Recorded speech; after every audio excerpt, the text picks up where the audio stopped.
आपने विनती की है कि हिंदी में भाषण कीजिएगा। बात यह है कि ये तय किया गया था कि इस जगह मैं अंग्रेजी में बातचीत करूंगी। उसकी वजह यह है कि अभी तक हिंदुस्तान में अंग्रेजी में मैंने कहीं भी बातचीत नहीं की, और ये जो अतिथि लोग आए हैं आज तक मेरा भाषण सुन नहीं पाए, इसलिए इनसे कहा था कि यहाँ पर मैं अंग्रेजी में बातचीत करूंगी। और जब मंदिरों में आदि या मेरे ख्याल से दिल्ली के विद्यापीठ में भी जो भाषण होने वाले हैं वो हिंदी भाषा में ही होंगे, इसलिए कृपया आप दूसरे भाषणों में भी आएंगे तो मैं हिंदी में बातचीत करूंगी। आशा है आप लोग बुरा नहीं मानेंगे, क्योंकि ये अतिथि हैं, थोड़ा सा इनका भी कभी ख्याल करना चाहिए। हालांकि आप लोग सब थोड़ा बहुत तो अंग्रेजी समझते हैं और मैं कोई ऐसी कठिन अंग्रेजी बोलती नहीं। अगर आपको कोई उसमें प्रश्न हो तो मैं आपको बता दूं। सिर्फ ये 5-6 लेक्चर्स जो हैं ये मैं अंग्रेजी में देने वाली हूँ, इसके लिए क्षमा कीजिएगा।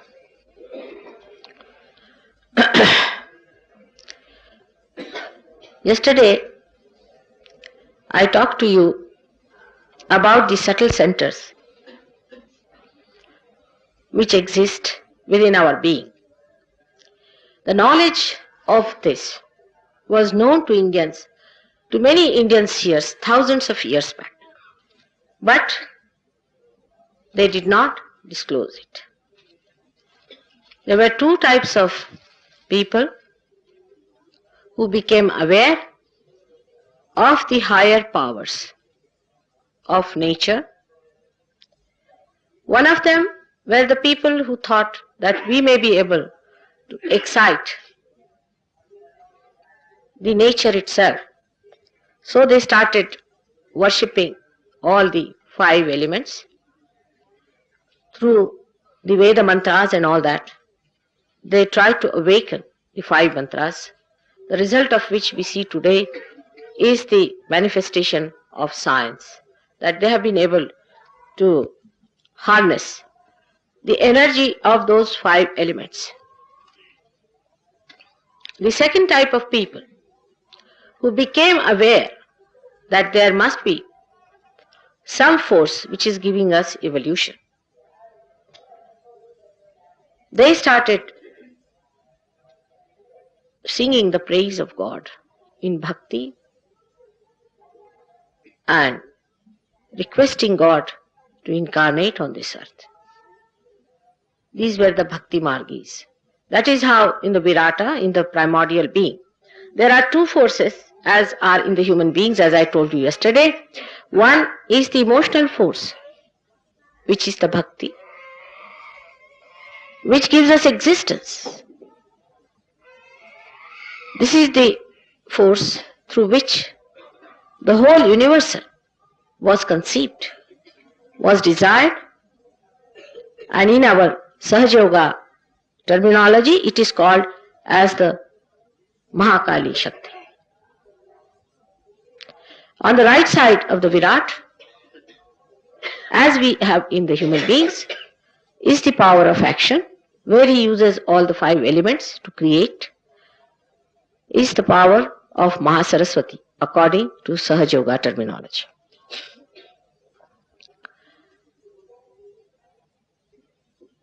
The third force that did not operate so openly started thousands and thousands of years back in this country, where people started giving Ishvara Pranidhan, which is the basic of Hatha Yoga.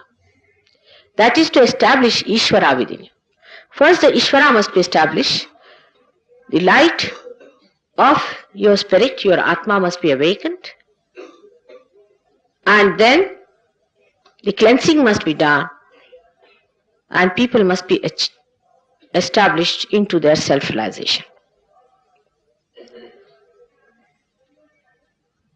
This line of action was taken for very, very few people, extremely few. So much so that after Buddha, when Viditama, his one of disciples, went to Japan, he started a cult called as Zen, which is the same as Sahaja Yoga. And there They have mentioned that in 6 centuries they had only 26 Kashyapas, means the ones who were realized. Even Indra was given realization, even Brahmadeva was given realization. So it extends up to the date when Brahmadeva was created out of Sri Narayana, Sri Vishnu. To us, all these deities are mythological things. Actually, they became mythological because when people started talking about the flower in which the honey was, people started worrying about the flower. They were more worried about the flower than the honey. So then the people came up, like Buddha and Mahavira, who said, better not talk about the flower at all. If you talk about the flower, people get stuck up at that point. They go discussing, arguing, and also getting into rituals which were dead, just trying to do some sort of a dead work, and the progress of their being was completely obliterated, and they could not go any further with it. It was then desired that something should be done to overcome this hurdle of human beings by which he gets stuck up to forms. So many people on this earth came as gurus, as real gurus. The manifestation of this great principle of primordial master, as I told you yesterday, is called as Dattatreya, came on this earth many a times, and they tried to establish within us our sustenance, our dharma, with this central force of evolution. Only through by establishment of sustenance that we can evolve. As I told you yesterday about carbon, has its own sustenance. Gold has its own sustenance, that gold is not tarnishable. In the same way, human beings have their own sustenance. These gurus came on this earth to establish that sustenance within us. All of them are the incarnation of the same spirit. Like Raja Janaka, he came as Nanaka. Also Muhammad Sahib was the same personality, absolutely the same personality as Guru Nanak. There is no difference in their personality. Just the same. That's why Guru Nanaka came on this earth to tell people that you should not find on this basis of Hindu and Muslims. Because he realized, as Muhammad Sahib, that he had done a mistake to tell people that all human beings are just the same and one should not force things in this manner. Actually, the whole thing gets perverted as soon as the disciples take the place of the gurus. Thus we had the middle path built in by the gurus in the center of our being, as shown there, as called as the void. The first chakra I told you about is the center of innocence. It is bestowed upon by the deity of Sri Ganesh.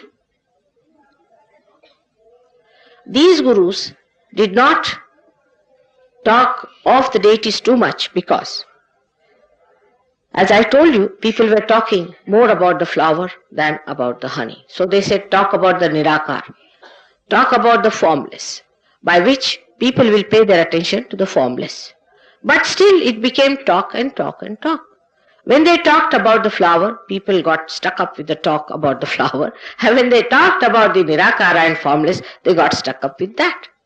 So human beings are such that they get stuck up with their thoughts, which are limited, coming from a limited area of their intelligence and their rationality.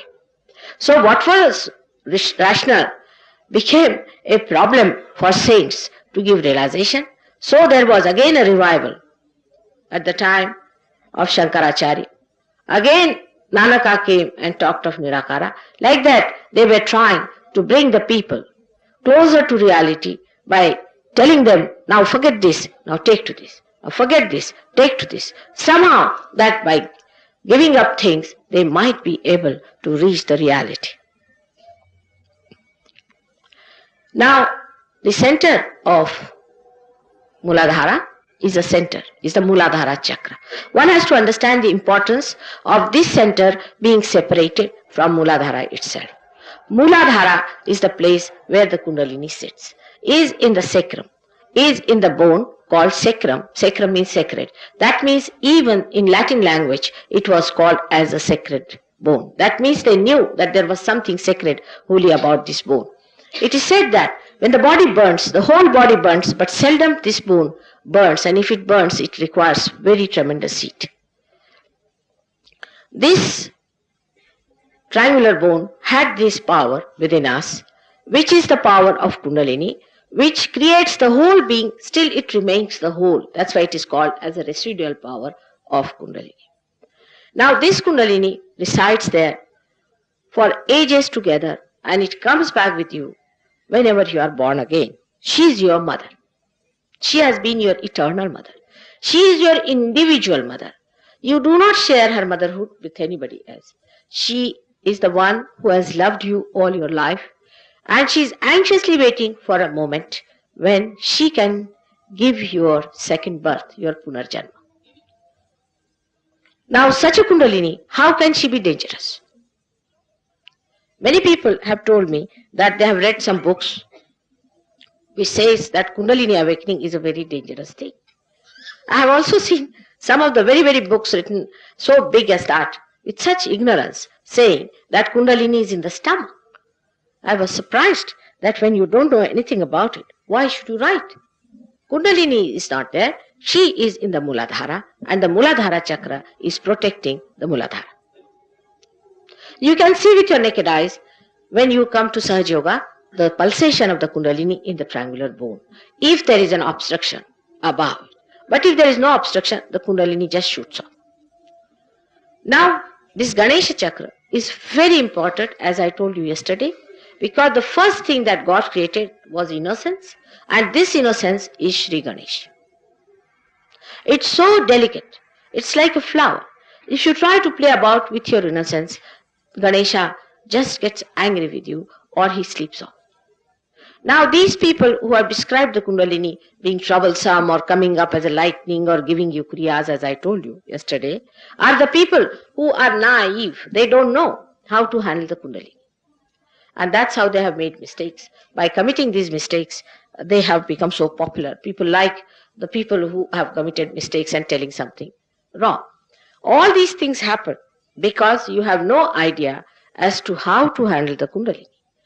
It is Ganesha who gets angry, not the Kundalini. It is he sitting down there informs the Kundalini that now you can rise because there is somebody who has the authority to raise you. Now Sri Ganesha is a very important deity within us. Sri Ganesha is made by Mother Earth. Mother Earth has created it. Mother Earth has got the power within itself as magnetism. Magnetism is the power of Mother Earth. This magnetism within us resides as Sri Ganesh. We too have this magnetism within us. The birds have this magnetism within them. The fishes have this magnetism within them. When the birds fly all the way from Siberia to India, how do they do it? How do they know the direction, which way to fly? They have this magnet within themselves, and that's how they can fly. They are innocent. Animals are innocent. Only the human beings have the freedom to completely destroy his or her innocence.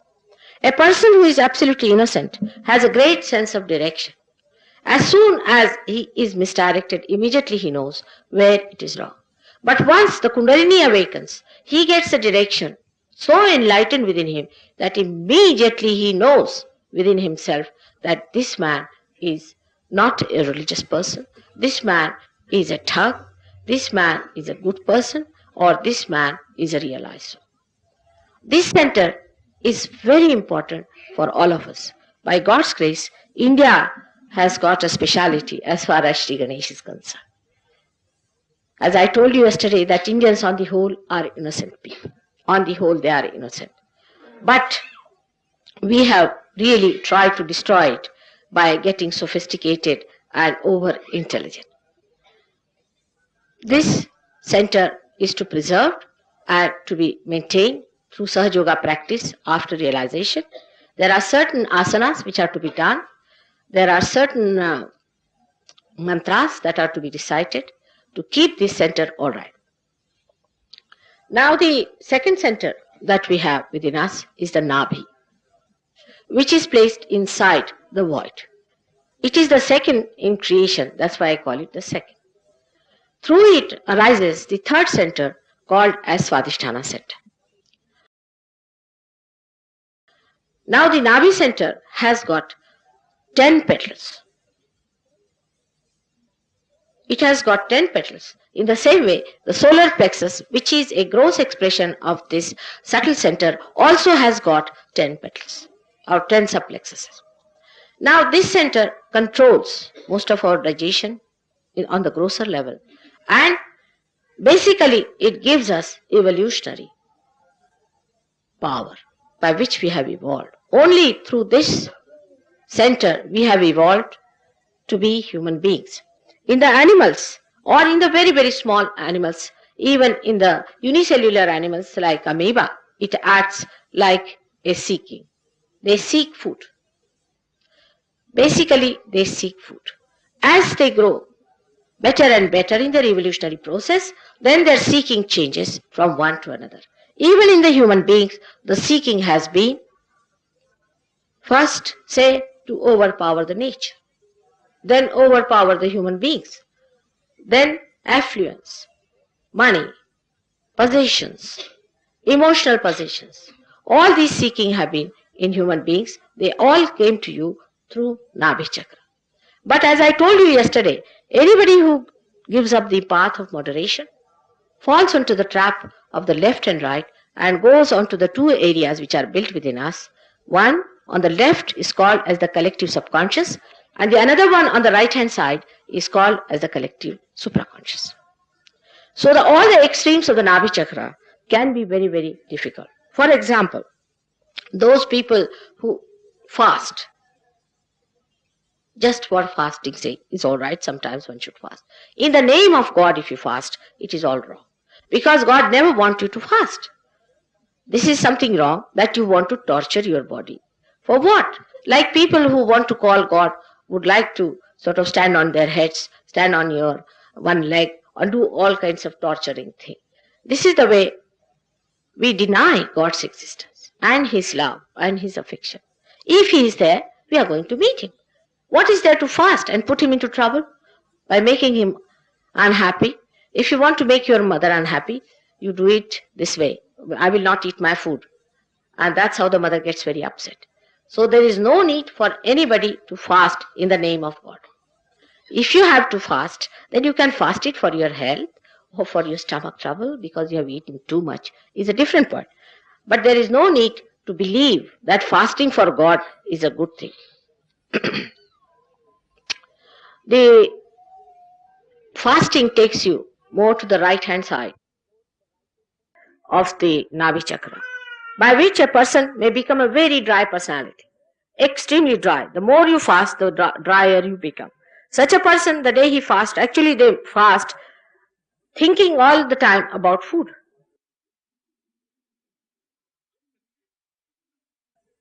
What thing are we going to eat while fasting, and what after are we going to eat? So the attention is all towards food, no doubt. But this kind of a pressure, or zabardasti as you call it, on yourself pushes your attention to the right hand side. By that you enter into the area of collective supraconscious. Fasting people become emotionally dried up. Their emotions become dried up because only the right hand side is the action towards it takes place, but the desire is not fulfilled.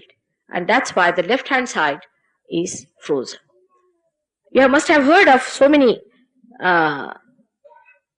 seers we have had, so-called rishis, who were very hot-tempered. They used to curse people. They used to just bhasmisat, make them into bhasmas. And they used to just curse such people. These were the people who developed the power of the Surya, as they said. Like Surya they became, because this was the Surya Nadi. And they could, by their power, could just kill anybody they liked. Now this is a power which is extremely destructive. It does not give any kalyana to anyone. It is of no use to become such a person that you look at somebody and the person becomes ashes.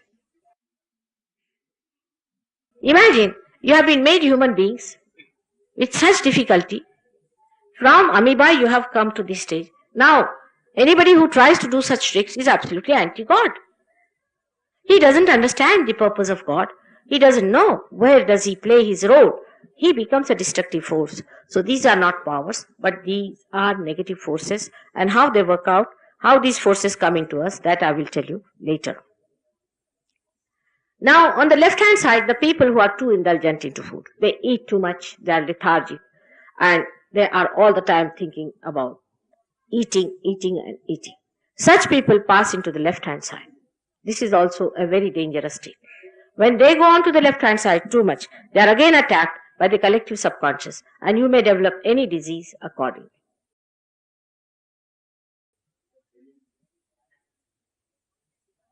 But the third chakra, which is Swadhisthana, is very important, because this is the center which revolves around the Nabhi chakra. And the main work it has to do is to convert the fat cells from your stomach for the use of your brain. When you think, you have the use of the brain cells, but they are to be replaced. And this replacement is only done through the help of the Swadhisthana chakra in the stomach. I think the medicine people do not know about it. If they had known, they would have cured many diseases. Because it has to do this important work, and when you start thinking too much, planning too much, then the work of this poor Swadhisthana chakra increases to such an extent that it neglects other centers, you can say the other functions that it has to perform. The other functions are that it has to look after the liver. Now, liver is a very, very important organ within us. By liver, we sort out all our poisons. All kinds of poisons are sorted out by liver. And the poisons are liberated in the bloodstream as heat.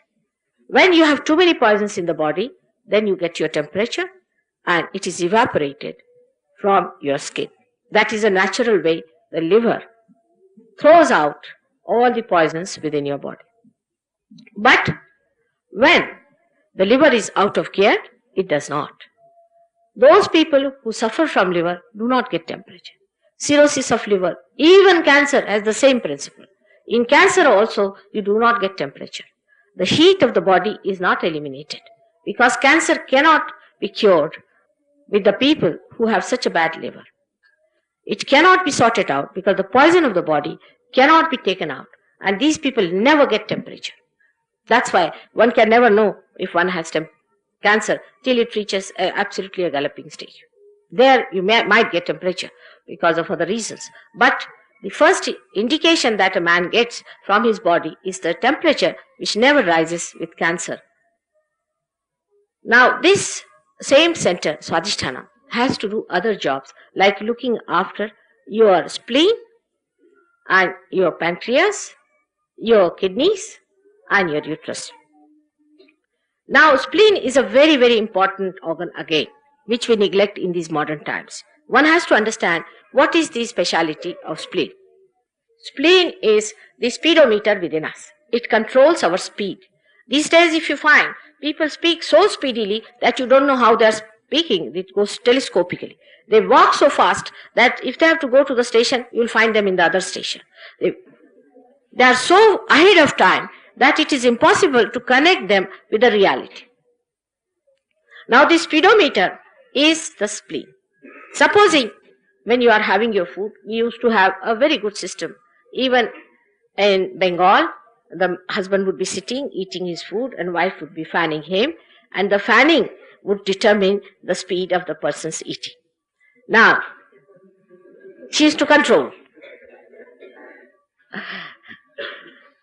And the another thing is that, say, even in Maharashtra, people are eating, they'll say, "Savkash, slowly, slowly, have the food slowly." They go on saying, it may look a little funny to some people, but it is so that "Savkash, Savkash, go on slowly. There's time, don't be in a hurry."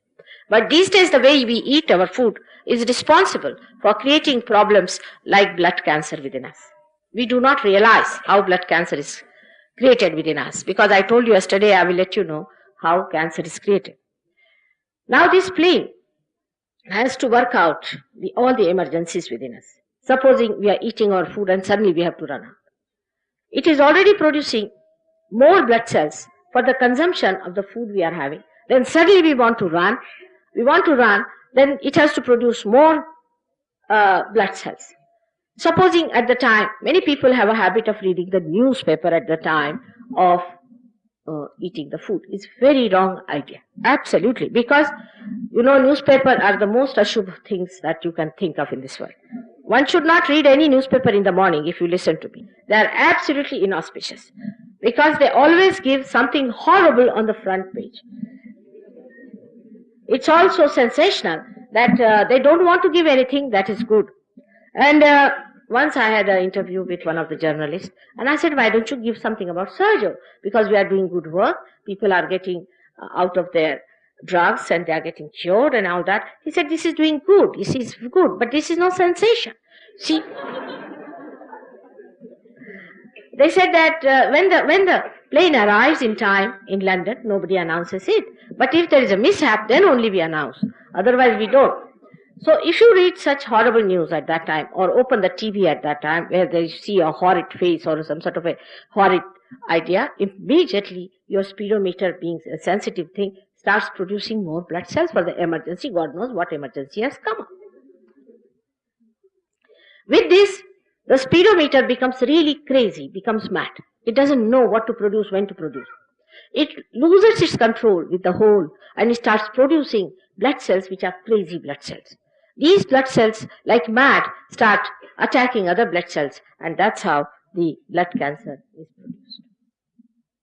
It is triggered, as I told you, by the attack from the left collective subconscious. As I told you yesterday, it happens like that. So, one has to realize that this kind of madness of speeding up yourself is not needed. What is the need? I have seen people, they'll be all right, but before the plane has to leave, about 3 hours before that, suddenly goes wrong in them. Suddenly. They got mad. They forget this, forget that, forget everything, land up there without passport, without their money, without everything. Till 3 hours, they are all right. Suddenly, the idea that they have to go, they go crazy. This is also the work of speedometer, which spoils your sense of judgment, sense of stability, and you start behaving as if you have gone mad. And anybody who sees people at the airport, I get really frightened the way they are. They don't know where they are going, what's happening to them. There's nothing to be so frightened of. What is there to be so much worried?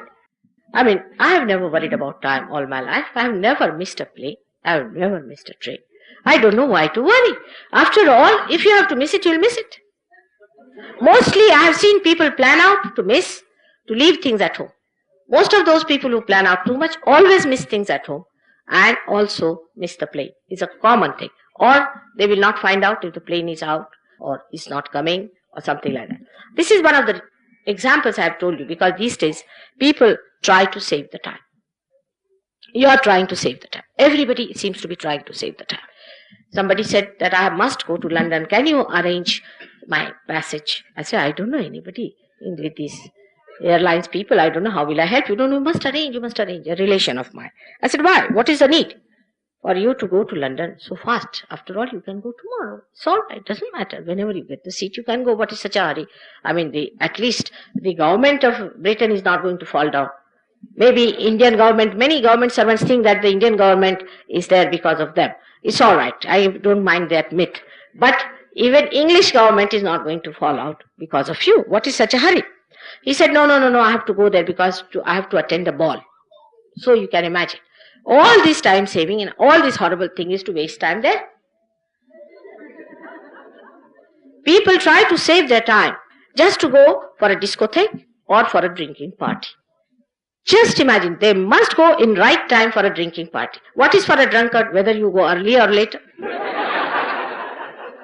In any case, you will get drunk, no problem. And others who are drunk will not know when you came and when you went away.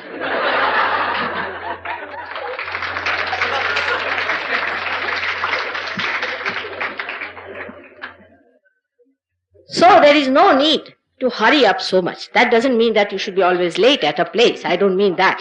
But one should not hurry up. You will be much more in time if you do not hurry up. You will be just in time if you do not hurry up. It is better not to hurry than to be such a slave of your watches. Because the time that is to be saved is not for all this nonsensical thing, but is an urge from within to save the time for meditation. The time has come for us to get our realization and to meditate within ourselves and to grow within ourselves and to transform into the new awareness of God's realization. This is why we are seeking the time. That's why we have to have the watch to know how many hours are there left for us to meditate. This urge has been misunderstood by human beings and they are misusing it for some another purpose. I am sure after some time they will realize, because this kind of madness leads to horrible diseases. Another disease that people normally suffer from, especially in Delhi is very common, is diabetes. Diabetes is caused because the same center which is using its power to supply the cells, the fat cells for your brain, has to look after also the pancreas. Now the pancreas is the one which digests your sugars. Now if all the time you are thinking, all the time you are planning, then what can this poor one center do? It cannot work out the pancreas. And that's how only the so-called educated and planners get diabetes. It's a balancing. Because they use too much of their right side and the left side is completely frozen. What happens? That all their left side problems start. The nature takes its respite. It tries to teach you through these methods. If you do not understand that you have to lead a balanced life, the other problems can crop up like kidney troubles. But the worst of all is the heart attack. Only a person who works very hard, thinks too much of himself and thinks that he is the one who is the supporter of the whole kingdom and the one who stands like Giridhari ji with a finger in his hand, all such people are apt to get heart attacks. Absolutely no doubt about it. Because they work so hard. They work out their right side and don't worry about their left side. The left side goes to a point. The another type is the type which worries too much about their body, physical health, like Hatha Yoga, now so-called Hatha Yoga of the modern times. If you do too much of exercises and too much of physical exercises, you neglect your spirit, which is your heart. There is no balance between your heart and the spirit. The heart is all the time working for giving you more blood for your these horrible exercises that you are doing. There is no need for you to take out all your intestines and put them back. Some people do such horrible these exercises. I don't know for what. What is the need to do such exercises indiscriminately? Of course, in Sahaja Yoga also, after realization, you have to do certain asanas according to the need of the chakras. If the Swadhisthana chakra is caught up on the left side or right side, there are certain asanas one has to do. But if you do at that time some other chakra, other exercise, you will spoil it worse. Because you will spoil that center which is all right. Because it is all right, why are you bending it? And the another one which is spoiled is not attended to. There is a big knowledge about it. I should say there is a big science about all these things. If you do not know that, and if you just do it indiscriminately, it would be that you just have a little cold and you are taking all the medicines right from cancer up to TB. This is so indiscriminate, doing all the asanas all the time and then end up your life with a heart attack. Those who pay too much attention also outside get a heart attack. Actually, these are all ego-oriented people. You see, on the right-hand side, when you think too much, when you use the right side, you develop your ego. It can be very subtle. It can go very subtle. If you hear of a person, he's a great gentleman, know that there's a very cunning ego there.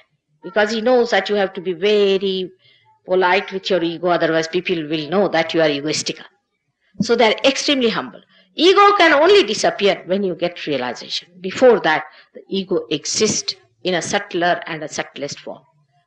After realization, when the Kundalini rises, she sucks in both the ego and superego, and you become the self. This happening has to take place. Otherwise, we live with ego all the time. Krishna realized it long time back, 6,000 years back. Krishna realized it that people cannot give up ego easily. It's not simple to explain to them that you have ego, because if you tell somebody, you will have it. So it's better to do it in a way that they would understand. And that's how the whole Gita is nothing but a great diplomacy of Sri Krishna, the great incarnation, the complete incarnation of diplomacy. He has played tricks with Arjuna, and you are all still playing the tricks. You are still with it. When he said that get the jnana, means that your awareness must be enlightened, you must get your enlightenment. That is the first thing he said. He is not a shopkeeper. So he said the direct thing, that you get your enlightenment, get your jnana. That's the first thing he said. Jnana means not reading the books, but jnana means your attention must be enlightened. Your awareness must be enlightened. You should become a jnani means you know. Just by feeling on your fingers, you can know what is the problem with you and what is the problem of others. You become, it's not a question of just giving a lecture to people that do this and do that and do this. But it just happens to you that you just become. And this is what he has said, that you become the Jnani. Now, Arjuna asked that you are saying that you become a Sakshi and a Jnani. And here you are saying that you go and fight in the war. You see, when you are realized you fight in the war, you don't fight. You just see as a Sakshi. You just used as an instrument of God to fight the horrible people. But he did not understand. He did not understand this subtle point. So Krishna tried a trick on him. He said, all right, what you do is to do your karma and put it at the lotus feet of the Lord, which is an impossible situation, is an absurd condition. This is the best way of diplomacy, to put an absurd condition so they fall into their own traps. He said, you do all the karmas of the world and put it at the lotus feet of God Almighty. Now, it's an absurd condition. It can never happen. But many people believe in this Brahma, that Mother will do all the work and put it at the lotus feet of the Lord. You cannot. In a subtler way, you may say, rationally you may say, with your mouth you may say, but you cannot, because the ego exists within you. It is there. Now, how to get rid of the ego? You fight with it, it will become even bigger. Just like a balloon, if you fight with it, it goes bigger and bigger and bigger. And some people have an ego so big that if looking at them, I sometimes find that it might grow into a horn. It can be horribly bad. See, people have ego in the places. Like India, most surprisingly, when we get the idea of getting developed, we should know the people who have done that job in the West have got such an ego-oriented personality that they want to run away from this ego morning till evening. They are so fed up with it that when we are trying to develop ourselves, we are just doing it by increasing our ego. When we work out our right side, our ego develops as a byproduct, and which surrounds our heart. It surrounds our heart. A man who gets egoistical becomes so much dry. He cannot talk to anyone properly. As I told you, they bark. They suddenly become so dry. If they have to talk to someone, then they think it is too much to talk to someone who is so low. They start feeling that they are very high people, they are of very great positions, they are very rich, and these are all low people. All such nonsensical ideas start cropping into their heart, and their heart becomes all enveloped with ego. Then it goes to a point where the ego becomes too much, then you get a heart attack. All those people who say Gayatri Mantra without any authority, working on the right hand side also. If you say your Gayatri Mantra without any authority, you will get a very weak heart, all such people will get heart troubles. Please take him out. Huh? Yes, take.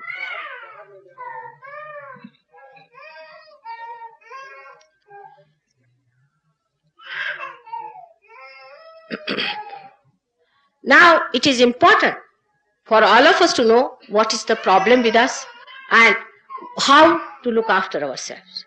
We should not try to put our attention outside to such an extent that we neglect our heart.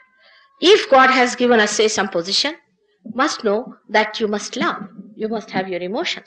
For example, I've seen government servants in Delhi, because my husband has been a government servant all his life. I know they have no time for their wives, they have no time for their children.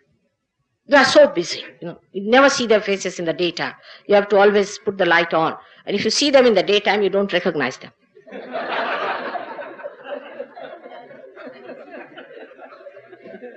Once they wear their pants, they are out of gear. You can't talk to them except for 5-year plan, which has failed many a times. So, these people should know that you must spend some time with your emotions, with your family, with your children, with other people. Have some loving rapport with other people of the society. Look after that side also. Those people who do not do such things are in for trouble. I have told so many people that be careful, that you should not get a heart attack. There are some gurus who are also good at giving heart attacks. There are many gurus who just give a heart attack to the husband whose wife is his devotee.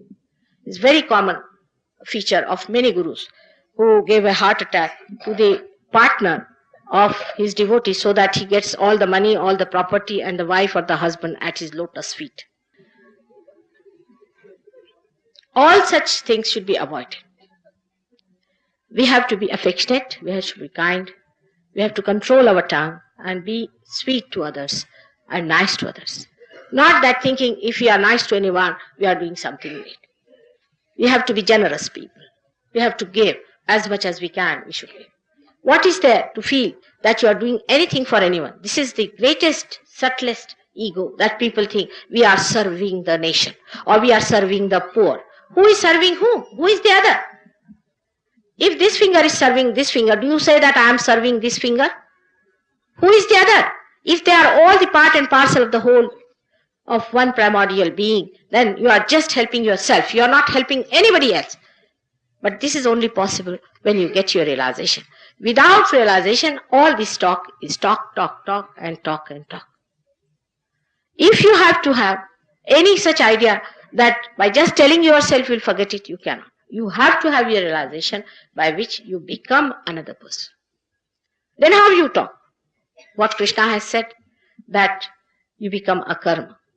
Akarma comes in. You just don't feel you are doing anything. For example, now if you have a Sahaj Yogi here and if you ask him to awaken your Kundalini, he'll just tell me, Mother, it doesn't come up, it doesn't come up, it doesn't go, it doesn't. He doesn't say, I'm not doing it. He doesn't say so. It becomes a akarma. He doesn't have to say that I have done this realization, I have cured this person. No. He said she's not getting cured. The Kundalini is not rising. The realization could not be established. This is going wrong because the whole concept of doing the work is finished as soon as you become a hollow personality. There's a beautiful story of Sri Krishna and Radha. Once Radha ji felt jealous of the Murali and she said that, oh Lord, why do you have this Murali all the time at your lips? What is so special about her? She went and asked Murali about it. Murali smiled and she said, don't you know that my speciality is that I have no speciality. I am a hollow person. He plays and the whole thing flows through me. I see that. People say the Murali is played. I laugh at it. It is he who is playing through me. I have become a hollow personality. In the same way, when the akarma is established, you become that. Same about the bhakti. When people start singing too much, like mad, you see, unless and until I see you, I'll cut my throat or jump before the fast-moving train and all those things. When you try such tricks, you must know that you will be attacked by some possession. Some people dance like mad, thinking that they have got God in them. God doesn't dance that way. Some people get bhoots into themselves and they say that Devi has come into me. Devi, to be born in the body is not an easy thing. It needs a very special type of a body to have 35 crores of gods to be settled in the body, to manage the 35 crores of chakras. It's not easy for a Devi to enter into any Dick, Tom and Harry and to make the person dance.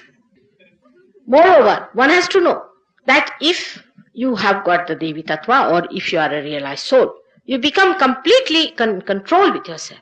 You do not dance as the so-called Devi or so-called Bhoot comes into you and makes you dance. Anybody who does anything out of control or anything that happens out of control, one must know is not done by you but by somebody else, because you have lost your possession and somebody else has possessed you. It's a very, very common practice of all these fake gurus.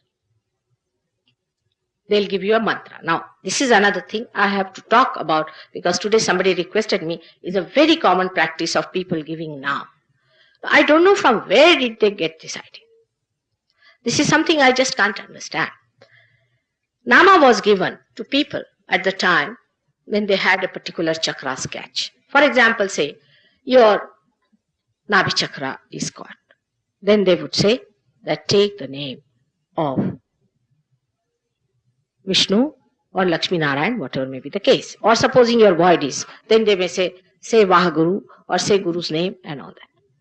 But that's a different thing. When the Guru is a realized soul, he knows where is your problem. But how can you give that name permanently to someone? It is impossible. Because the Kundalini moves. As soon as you take the name of the Guru, the Kundalini will move upward. If there is an obstruction, you have to take the name of the deity that is here.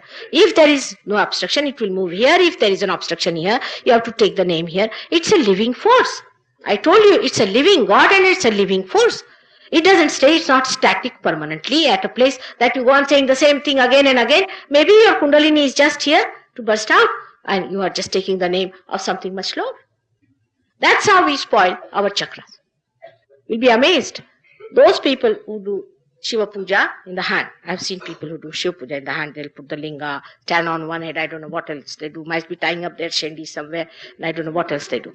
But whatever they do, they worship God. They say, oh, we have done this. Then we have put so much of Bela Patras and thousands of Bela Patras. And they'll make people take out the Bela Patras with a bath and everything. So that all of them will have wet clothes, they will all get pneumonia, and this lady who will be doing this puja will herself get into great sickness. All this nonsense they will do just to say, oh, I have put 1 lakh of Bel Patra to Shiva. Now this kind of nonsense is taking you away not only from God but from good health also.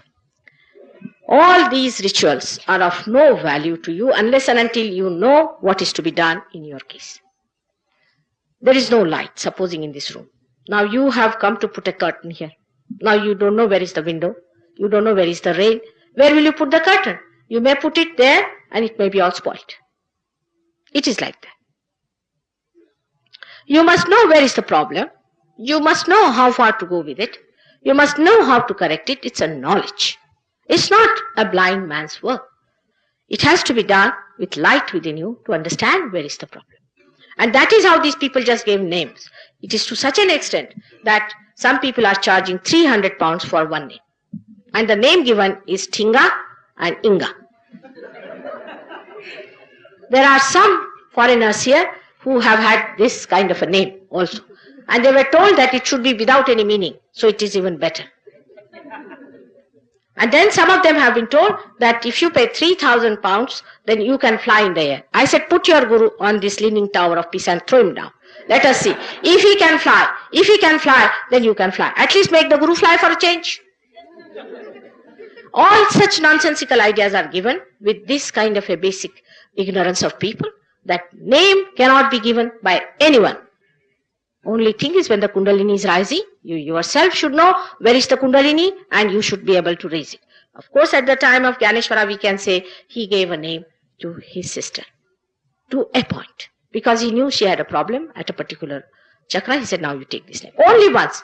He didn't give it to every Dick, Tom and Harry. Here if you go to a place, there is a big box kept, seva. For seva, there's a big box first of all, with a big slit. You see, supposing you have a big check or a big dollar note or something, it must go in straight.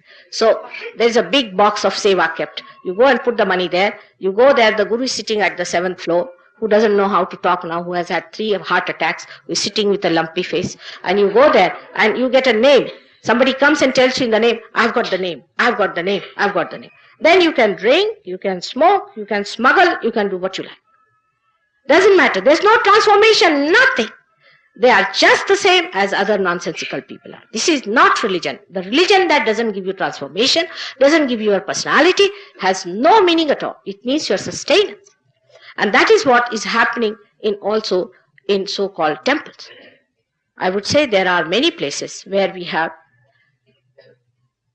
the deities which are realized, which give vibrations. There are, but I don't want to tell you in Delhi, because when I told them, the fellow sitting there made all the money. So the thing is, you cannot make money out of God. These vibrations are flowing free just like sunshine. You cannot make money. Money and God doesn't go hand in hand. God doesn't know any money business. You must know that He does not know that there is a way of creating money by just printing papers. This is impossible for anybody to get God through money. This is your own problem, this is human problem, this is human beings have created, you better deal with it. God has created this universe. How much money did you pay to become a human being from a monkey? How much money do you pay for sowing a seed in the soil to the Mother Earth? Do you pay any money? How much money are we going to pay for our realization? What do you have? What is your wealth? What can you pay? It is something so invaluable. You can pay anything you like.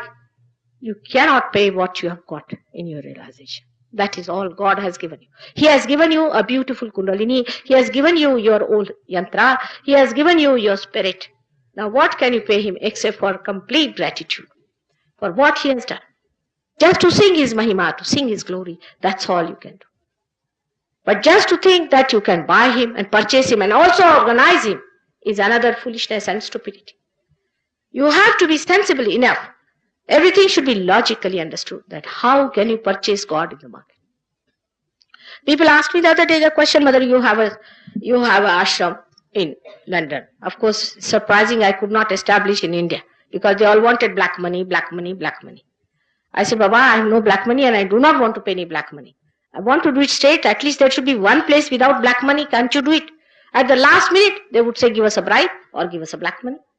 And I could not establish a center till today in your great yoga country, Yoga Bhumi, India. But in London, we have a center for which I don't know. These people have collected their own money because they are paying for the rent of the house. They were paying the rent. They all pay the rent. They have combined together, taken a house, and they are paying the rent. Finished. What money do you need for? For what do you need? You need, supposing for this hall, you need a money. All right, little bit you can arrange a money and you do it. What is there to have the money for the guru? A guru, if he's poor, he lives like a poor. Christ was a carpenter's son. Did he collect any money for himself? If he is a rich man, all right, he can enjoy his wealth or he need not. If he's a rich man, it's better that he should pay some money for this work, which I have to pay myself sometimes. In the same way, one has to understand that money cannot buy God. It is too valuable. It is so great. It is supreme. And the one who wants God should not ask anything that is material. Should not. Should ask for the Parama. Ask for the highest, the central thing, the tattva, the principle of it, from which everything flows. As I told you yesterday, Krishna has said, Yoga Kshema Vahamyam. He did not say Kshema Yoga. You have to get your yoga by which your Kshema will be worked out.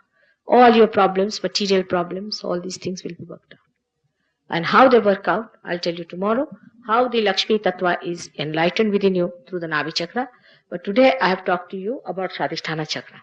Now you must know that Swadhisthana Chakra is like a lotus. And the deity of Swadhisthana Chakra is Brahmadeva and Saraswati.